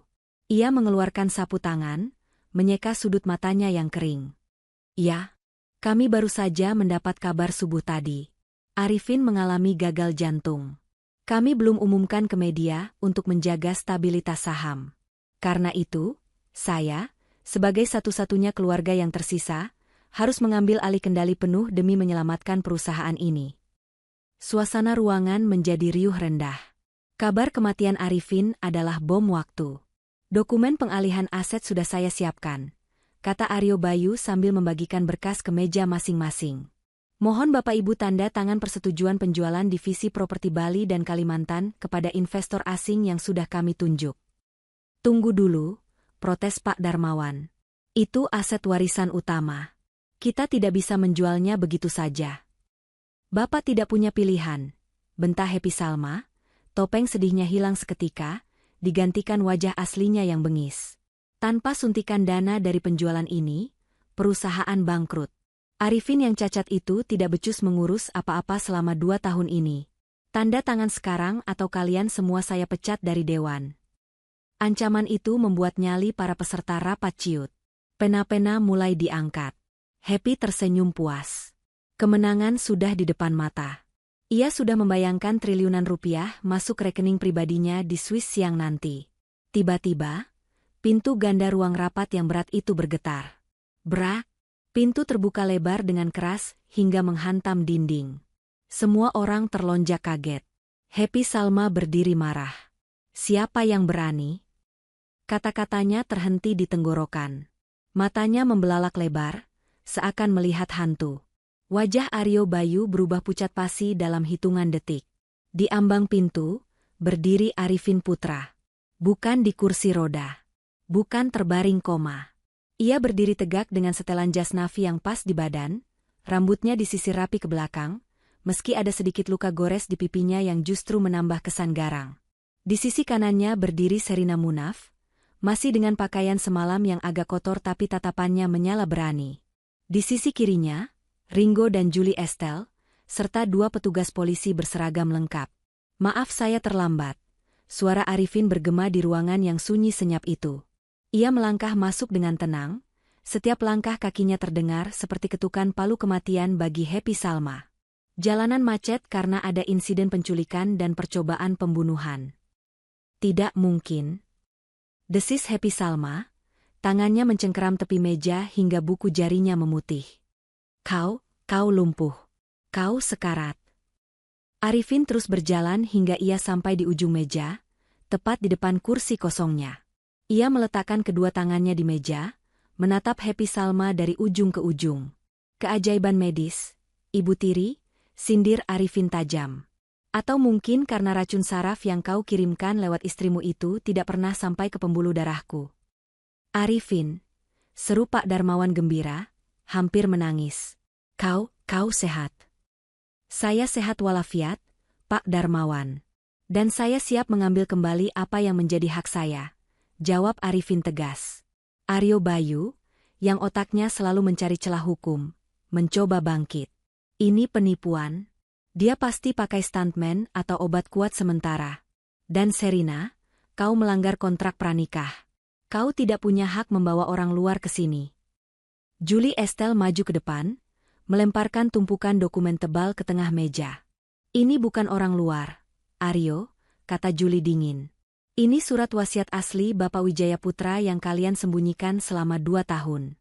Di sini tertulis jelas, jika Arifin Putra sembuh atau menikah, hak veto Happy Salma gugur total." "Itu palsu," teriak Happy histeris.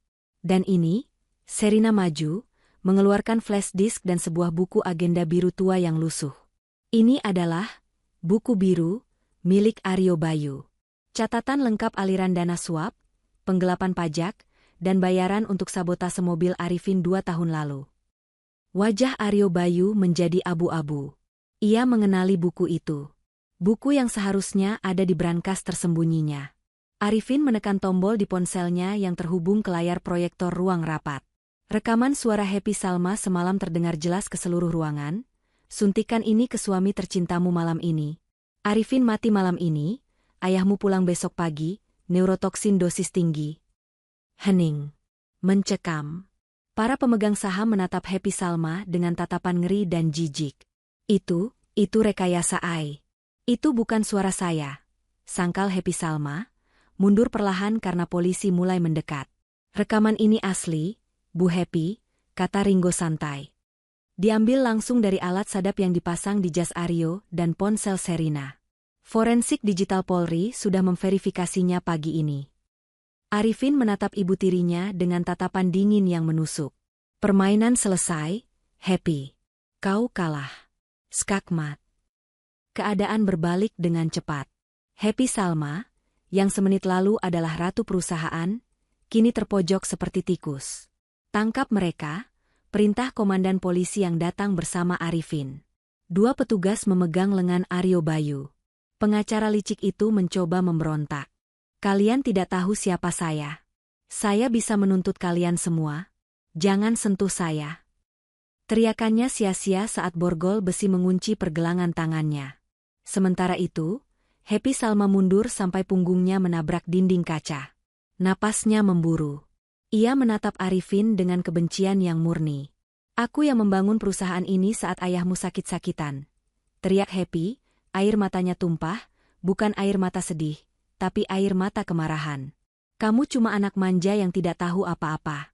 Seharusnya kamu mati saja di mobil itu." Arifin berjalan mendekati Happy. Ia berdiri 1 meter di depannya. Tidak ada rasa takut lagi. Hanya ada rasa kasihan. "Kamu tidak membangun apa-apa, Happy. Kamu cuma parasit," ucap Arifin pelan. "Dan soal anak manja itu sudah mati 2 tahun lalu. Pria yang berdiri di depanmu sekarang adalah pria yang kau ciptakan lewat penderitaan. Terima kasih atas pelajarannya." Arifin memberi isyarat pada polisi. Bawa dia. Happy Salma menjerit-jerit, memaki, dan meronta saat digiring keluar ruangan. Sepatu hak tingginya lepas, rambut sanggulnya berantakan. Citra wanita anggun yang ia bangun puluhan tahun hancur lebur dalam sekejap di hadapan seluruh direksi dan kamera wartawan yang sudah menunggu di lobi bawah. Ruang rapat menjadi tenang kembali. Pak Darmawan dan anggota direksi lain berdiri, lalu satu persatu mulai bertepuk tangan. Tepuk tangan itu awalnya ragu, lalu menjadi gemuruh. Sambutan selamat datang bagi sang raja yang kembali. Arifin menghela napas panjang, beban 2 tahun di pundaknya terangkat. Ia menoleh ke samping. Sherina masih berdiri di sana, menatapnya dengan senyum bangga bercampur lelah. Arifin mengabaikan tepuk tangan itu. Ia berbalik dan memeluk Sherina erat-erat di depan semua orang. Kita berhasil, bisik Arifin di rambut Sherina. Kamu berhasil, Mas, jawab Sherina lirih, menyandarkan kepalanya di dada bidang Arifin. Sekarang, kamu bebas. 6 bulan kemudian. Suasana di taman belakang mensyan keluarga putra sore itu tampak berbeda. Tidak ada lagi tanaman-tanaman berduri atau patung-patung menyeramkan selera Happy Salma. Semuanya sudah diganti dengan bunga-bunga cerah, rumput hijau yang terawat, dan sebuah ayunan kayu yang nyaman. Arifin duduk di bangku taman, memangku laptop. Ia sedang membaca laporan keuangan kuartal baru. Perusahaan, Putra Corp, telah pulih sepenuhnya. Bahkan sahamnya melonjak naik setelah skandal pembersihan manajemen lama. Citra Arifin sebagai CEO muda yang bangkit dari kelumpuhan dan membongkar korupsi, membuatnya menjadi idola baru di dunia bisnis. Masih kerja? Ini hari Minggu loh, sebuah suara ceria menegurnya. Sherina datang membawa nampan berisi 2 gelas es teh lemon dan sepiring pisang goreng. Ia tampak jauh lebih segar dan berisi dibanding 6 bulan lalu. Wajahnya berseri-seri, mengenakan gaun santai selutut. Arifin menutup laptopnya dan tersenyum. Senyum tulus yang kini sering ia perlihatkan. Tanggung, sedikit lagi. Ayah gimana? Sudah selesai check up? Sudah. Ringo bilang jantung ayah makin kuat. Sekarang ayah lagi main catur sama Pak Kebun di depan. Dia betah banget tinggal di paviliun tamu, cerita Sherina sambil duduk di sebelah Arifin. Baguslah. Paviliun itu memang untuk dia. Rumah ini terlalu besar buat kita berdua, kata Arifin. Sherina terdiam sejenak, memainkan gelas es tehnya. Ada sesuatu yang mengganjal di hatinya. Mas Arifin, panggil Sherina pelan. Kontrak kita sebenarnya sudah selesai sejak kasus Happy divonis bulan lalu. Pengacara barumu bilang, secara hukum, pernikahan kita bisa dibatalkan atau kita bisa bercerai baik-baik karena tujuannya sudah tercapai. Kamu sudah dapat warisanmu, aku sudah dapat pelunasan hutang dan keamanan ayah. Arifin menoleh, menatap Sherina lekat. Jadi, kamu mau pergi? Sherina menunduk. Aku nggak mau jadi beban. Aku cuma mantan perawat yang kebetulan masuk ke skenario ini. Kamu CEO, kamu bisa dapat wanita manapun yang setara, seperti Julie, mungkin? Arifin tertawa kecil. Ia mengambil gelas dari tangan Sherina, meletakkannya di meja, lalu menggenggam kedua tangan istrinya. Sherina, lihat aku. Sherina mendongak. Julie itu masa lalu, dan sekarang dia rekan kerja yang baik. Tapi kamu yang ada di sisiku saat aku jadi mayat hidup. Kamu yang rela tulangmu retak buat melindungiku. Kamu yang menolak membunuhku meski nyawa ayahmu di ujung tanduk. Arifin berdiri, lalu menarik Sherina untuk ikut berdiri. Aku nggak butuh wanita yang setara secara status sosial. Aku butuh partner hidup yang setara nyalinya, setara hatinya. Dan itu cuma kamu. Arifin merogoh saku celananya, mengeluarkan sebuah kotak cincin beludru merah. Bukan cincin pernikahan formalitas yang dulu dipasangkan Aryo Bayu dengan asal-asalan. Ini cincin baru, bertahtakan berlian sederhana namun elegan. Sherina Munaf, ucap Arifin lembut. Dulu kita menikah karena paksaan dan sandiwara. Sekarang, di depan Tuhan dan di bawah langit sore ini, aku ingin melamarmu dengan benar. Tanpa kontrak, tanpa paksaan, tanpa pura-pura. Arifin berlutut dengan satu kaki. Maukah kamu menjadi istriku yang sesungguhnya? Menemani aku berjalan, benar-benar berjalan, sampai kita tua nanti. Mata Sherina berkaca-kaca. Air mata bahagia menetes di pipinya. Ia tidak pernah menyangka kisah horor hidupnya akan berakhir seindah ini. Mau? Bisik Sherina. Aku mau, Mas Arifin. Arifin menyematkan cincin itu di jari manis Sherina, lalu bangkit dan mencium keningnya penuh kasih sayang. Angin sore berhembus lembut, menerbangkan dedaunan di sekitar mereka. Di kejauhan, di dalam gudang tua mansion itu, sebuah kursi roda canggih tersimpan di pojok ruangan, tertutup debu. Kursi roda itu adalah saksi bisu masa lalu yang kelam, yang kini telah ditinggalkan selamanya. Arifin dan Sherina melangkah bergandengan tangan menuju rumah, menyongsong masa depan yang cerah, dengan langkah yang tegap dan hati yang penuh. Dan hati yang penuh. Dan hati yang penuh. Dan hati yang penuh. Dan hati yang penuh. Dan hati yang penuh. Dan hati yang penuh.